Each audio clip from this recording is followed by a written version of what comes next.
How did I go from planning a wedding with a prophetic pastor to finding out that he had 2 baby mamas and catching him eating my egusi soup to refill himself after crying for 2 hours, begging me to stay? Welcome to my TED Talk, or should I call this my testimony? Stay tuned because this story, I can't make it up. I share this for you to, as single women, learn from my mistakes and not necessarily make yours. There are so many golden nuggets along the way that I want you to pick up and I want you to apply. And I hope that that's the message. Yes, it's an entertaining and funny story. And you know the way I tell stories anyways, but I hope that the nuggets land somewhere and it prevents someone from making the biggest mistake of their lives like it did for me. Now, I was introduced to this pastor by a spiritual leader, someone that I really, really trusted. And I think that was my first problem. You see, when people introduce you to people, you tend to think, if this is coming from this person, then that means this person is excellent. No, they've never dated that person. And this is why I think me and my husband have a different opinion about introducing couples or friends of ours to each other. I'm all for introducing, but he is more like, what if we introduce and then they have a heartbreak and then it falls back on us? So I was wrong to assume that because this recommendation or introduction was coming from a spiritual leader, someone I really respected and looked up to, that I don't need to do my own background check. I kind of just went with, if it's coming from this pastor, then it's a done deal. But even the pastor later on was a bit upset with me because, I kind of left him out of the loop. I just went on and ran with, this introduction, this new guy that they had introduced me to. And I just assumed, he's a pastor, right? So what could go wrong? Isn't it spiritually led? Like, that's the peak of purity. Isn't that what it's supposed to be? I was wrong. And now I know that pastors are also men of God. I hope you caught that. He was very charming. He was the kind of person that, and he had an American accent because he was in America. He lived in Baltimore and he had an American accent. Those kind of people who say, "Good morning, beautiful. How are you? You're a woman of valor." Oh, Lord. I was like, I am. Is that who I am? Thank you. You're a woman of valor and, you make my heart beat. And every time I think about the fact that you're in my life, everything's complete. I'm sorry, I'm not getting the accent properly, but it was just sure, Tatarine. And so I fell for him, because he was attractive. He was articulate. I mean, he was a pastor. I wouldn't expect any less. He would say very biblical things to me. I was just guaranteed that I'm going to heaven because association, right? I was wrong. So we just started talking. We hit it off. He was in America, I was in Australia. So we would send each other photos and things like that. My only issue was that photos, that not the truths, but I'll explain to you why I said that later on. He was going to Nigeria. He actually got invited by one of the big churches. Again, I'm trying not to mention names because this is not about a shaming thing. It's about lessons. One of the big churches invited him to come and do some training because he was into IT or tech or something like that. And, he always says he's a sapiosexual. He was very much attracted to me, not just because of my physicalities, but also because of my brain. He liked the fact that I was doing my PhD. He liked the fact that I was into education and stuff like that. So he, when he had, he had slides to put together. I knew how to present them, put them together really well, using Prezi and making them really nice and interesting to where people would be wowed and everything. So I did his slides for him. I got his stuff ready for him to go to Nigeria to train. Then he went to Nigeria to train and I was in communication with him every day. By this time, it's like when you're dating a pastor, it's not boyfriend and girlfriend. We were kind of anticipating getting married. So every conversation was in line with courtship and getting married. There was no, let's just try and see what happens type of vibe. No. So we were already fully into it, conversations, talking every morning. How was your day? I miss you, all of that stuff. And then he went to Nigeria with the slides that I prepared and did the course and everything. And then he came back to America. And I'm telling you in this part of the story because it's very, very important. Now, when it was time for me to go to America to visit him, I think it was over Christmas, he bought my ticket. He bought my flight ticket. And now I'm just going to peek and let you guys just know that it's very important if you're in a long distance relationship. Like, because I mean, these days people are always introducing, I have a son in Canada, I have my friend's daughter is a doctor, a medical doctor, and then you guys start talking, you're in the UK, she's in Australia. It is very important for you to travel and visit them. It's very important. There are things that people will not show you physically, but they will show you when you get there. And I used to pray this strategic prayer that, Lord, show me what it takes people 2 years to find in 2 weeks. Then I would see things, and then I would be able to ascertain if this is something I can live with moving forward. Anyways, he wanted me to come visit him, and that was all good. The mistake I did was that I went to his house, right? But in my head, my sister lived about 45 minutes away in Laurel. And she could come get me if anything, and everybody kind of knew my movements and whatnot.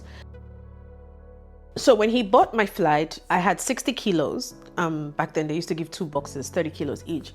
30 kilos was for me, the other 30 kilos was for him, because he had just gotten a new business analyst role, was paying like 6 figures, $140,000 or something like that. And so I was like, let me just like change his wardrobe. This is my love language.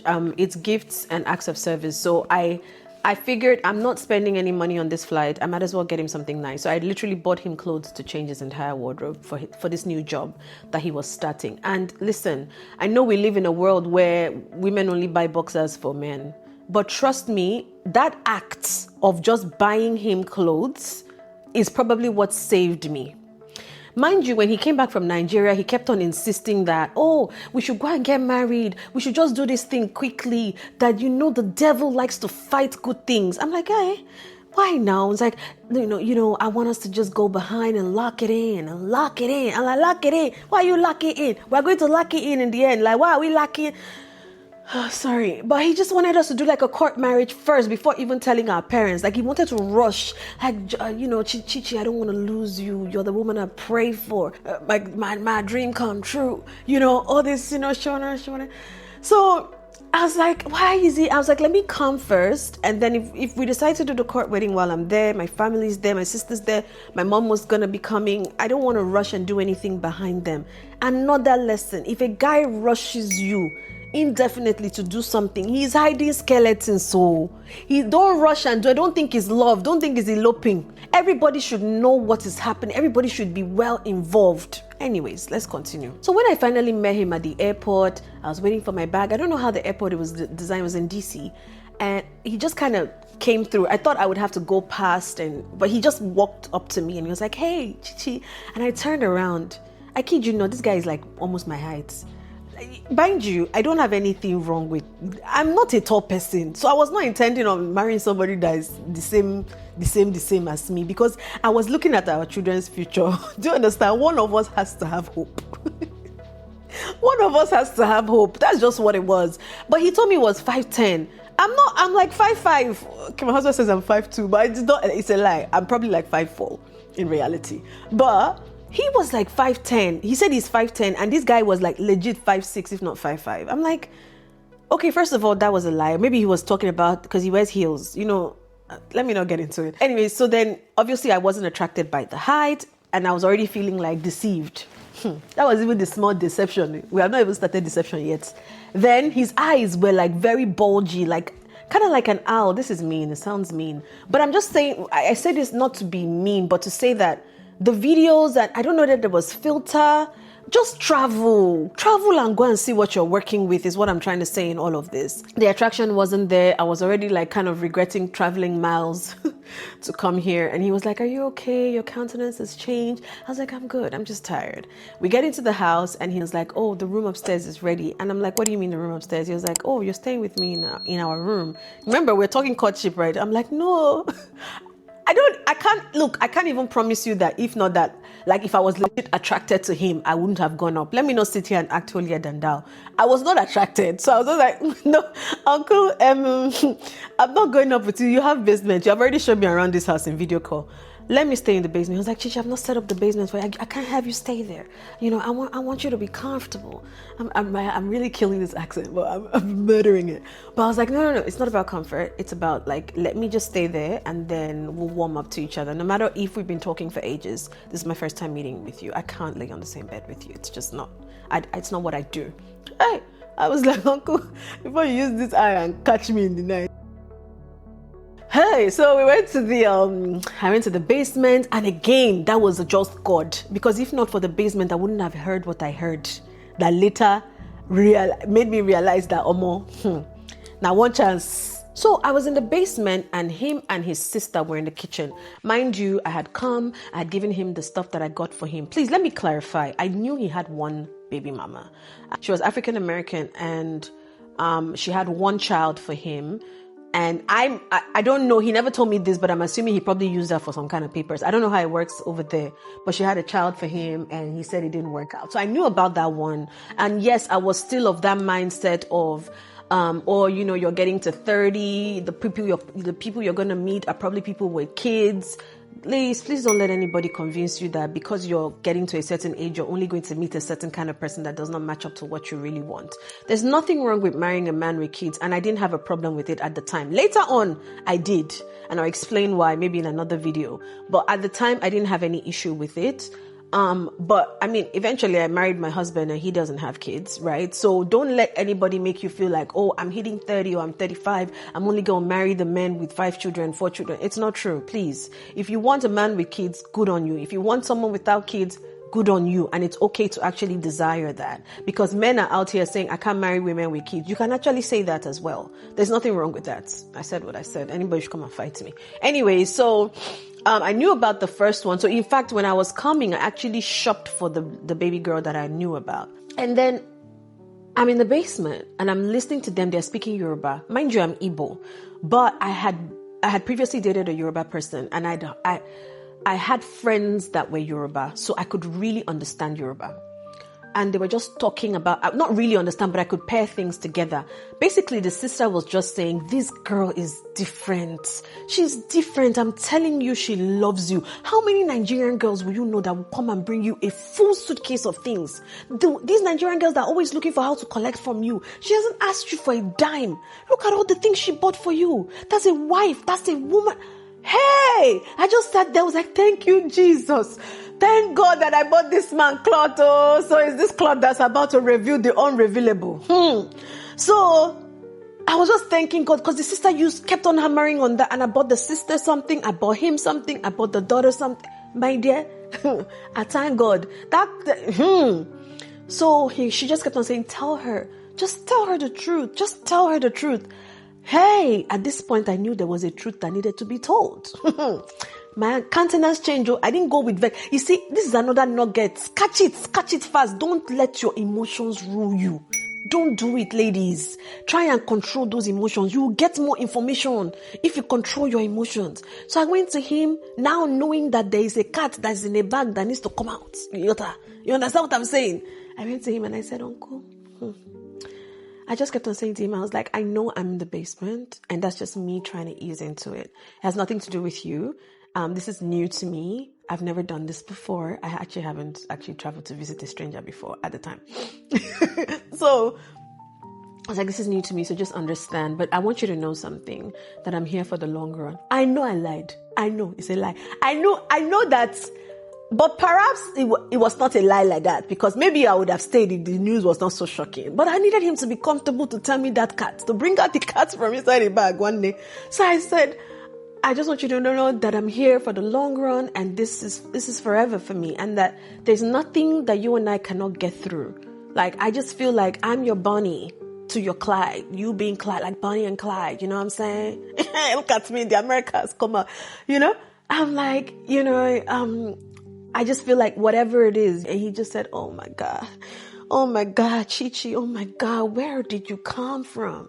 Where did you come from? You are my prayers answered in living form. Oh my God. Say accent. I said, Uncle, finish the accent and tell me the truth. He now said, I have something to tell you. I said, yes. Bam, it don't happen. What? Tell me the something. Tell me the something. I didn't shout like that. But anyways, then he goes, Chichi, when I went to Nigeria, something happened. I was like, what happened? I was like, when you went for your business analyst training? He said, yes. I said, you mean the one that I did slides for? He said, yes. I was like, what happened? He said, there was a girl and his family, they just want him to get married. And, they knew about me, but they didn't know if it was serious. They wanted me to marry somebody from Nigeria because, all these people abroad and all the stories. So they got this girl and she came onto him. And in his weakness, his flesh yielded. He was using biblical terms, though. Biblical terms to describe fornication. I mean, it is fornication. It's also biblical terms to describe doings. Biblical terms to describe doings. I was like, he shocked me. And then he goes, I'm trying not to make the story too long. He was like, basically, she got pregnant. I was like, so she raped you? He was like, at some point, I just gave in. I was like, of course, I can't imagine that she raped. So she's pregnant. So you got another woman pregnant, uncle. I just got up. I didn't even waste time. I didn't ask many questions. He was like, where are you going? I was like, oh, to pack my load. Thank you very much for the information. It was nice doing business or doing knowings with you. I got up immediately. He was like, Chichi, please, let's talk. I'm like, there's nothing. What are we talking about here? What are we actually talking about? So why are you telling me now? Because she's pregnant? If she never got pregnant, would I know? Because it's going to come out. You're going to have to do DNA. Your family is already involved. This is the second woman. You are a man of God. You're a pastor that leads a congregation. I said, Uncle, choose one. Between number 1 or number 2, forget me out of this equation. It will make things worse. How do you go and find a brand new wife when you have 2 children from 2 baby mamas? You have to choose one. That's just what it is. He was like, I'm not even sure it's mine. You do or you don't do? You do. Did you use protection? No. So that's the kind of person I'm even dealing with. Hey, chukwa mankwe. God forbid bad thing. That's the kind. So if you want to even go and cheat, you will not know that you will strap and cover up. That's how you'll be bringing me HIV and Staphylococcus aureus. To me, okay, Staphylococcus doesn't, and it's not aureus. I know these things, guys. I'm actually very educated, but when the fire comes out. That's how you'll be bringing it to me like that. And giving me infection. I got up. I said, thank you, Jesus. Thank you, Daddy. I was praising God. Whatever I am now, Lord. I packed my load. I called my sister. I said, pick me up. I'm ready. This guy cried. I've never seen a full man cry like the full pastoral cry. Tears were falling down. He cried and begged and begged and begged. First of all, I wasn't already attracted to him, but I was already like, now you are also promiscuous with your big eye. Literally. Big eye. Sorry, pun intended. And you're also going like, I packed my load. Do you know this guy cried for 2 hours? After 2 hours, he said, Gigi, I'm coming. I just need a moment. So I thought maybe he just went to take a walk or whatever. 30 minutes. I didn't see this guy. Mind you, you guys know I'm a chef. I will cook anywhere I go to. So as I landed, I went with his sister. We bought some food stuff. I made egusi. I believe it was egusi. I cooked and things like that. The sister had eaten. My ladies and gentlemen, I went upstairs. I saw my oga swallowing egusi soup and fufu. I can't make this up. Do you know the kind of shock you have to have? As in, the guy was just literally like, I beg, I can't come and kill myself. This guy are wicked. I've been crying for 2 hours. Don't know hunger. They catch me. Look, I chop first and then I'll come back and continue begging you. I can't make this thing up. He was eating eba and fufu. I didn't even know what to say. I was like, oh, you were hungry. He was like, this is literally what he said to me. I was hungry. Chichi, I'm sorry. But I was hungry. I have to eat. It's okay. I tapped him on the shoulder. I said, my brother, eat because it's not working. The tears are not even working. So basically the pastor said, let me refuel myself before I go and continue my crying ministry. Now, it's all fun and games. This is a real story. Eventually I went, my sister picked me up. She was very much pregnant for the twins. I went over, I extended my flight. I never saw him again. I didn't even see, even though I stayed in America longer, like I stayed, I think 4 or 5 weeks. I was just with my sister. I think the lesson here is that I prayed for what God gave me. I told God to reveal to me in 2 weeks what would take people years to see. God also gave me the wisdom not to be so excited by marriage that I was like, oh my God, he wants to marry me. Let's go do this court wedding. I would have been locked in, or at least I would have had a divorce on my list, because that's it's marriage by pretense, false pretense, right? And I was wise enough not to be so desperate to go and do something that would lock me in for life. And when I prayed for what I asked God to reveal to me, He revealed it to me. And I'm saying this because I know there are a lot of women that God has revealed signs that you are not where you're supposed to be. Either the violence, either you've seen him beat somebody, even if it's not you, or he has given you one slap and you're telling yourself you're the one that triggered it. God reveals things to you. The question is, are you going to walk away? This was a clear sign for me to walk away, but can I shock you? There are many women that will stay there. Because he's American and these two baby mamas, these two baby mamas are being dramatic. There are many women that will stay in that relationship. I'm sure there are many nuggets here that I have dropped, but the moral of the lesson is that when God shows you all of the things that are wrong with that person, stop making excuses. Stop justifying bad behavior. Walk away. It's for your own good. The person I later ended up marrying does not have any extra baby mamas, does not have any multiple children. I was giving myself unnecessary hypertension because, well, in the African culture, by 30, you're expired. You are not expired. You are a child of God. You are valuable and you are the prize and you are the hero. You're not a villain. You're not secondhand. You're not whatever the world calls you. You are who Jesus says you are. And I want you to remember that and walk in the confidence knowing that you are the prize. Even in the place of the church, not all who speak in tongues speak the truth. Do not mistake spiritual charisma for spiritual character. Your discernment should be greater than desperation in every decision-making process. Let discernment come first. Pray for the spirit of discernment. Now, if you have ever dodged a bullet in the form of a pastor or the form of somebody under false pretense, comment down below. If you learned anything from this whole session and story time, comment down below. If you are in a situation where you feel like this message was God giving you a confirmation to take action, comment down below. You guys, I have seen and dated all sorts of things until I started cutting. My dating experience as stories that can make it to the Guinness World Book of Records. So if you like this and you want more gist like this, story time, I'm calling it story time with nuggets. Comment down below and I will get them prepared for you. Thank you guys for watching. Thank you guys for listening to my TED Talk and my testimony. And I'll see you guys in the next one. Take care. Bye.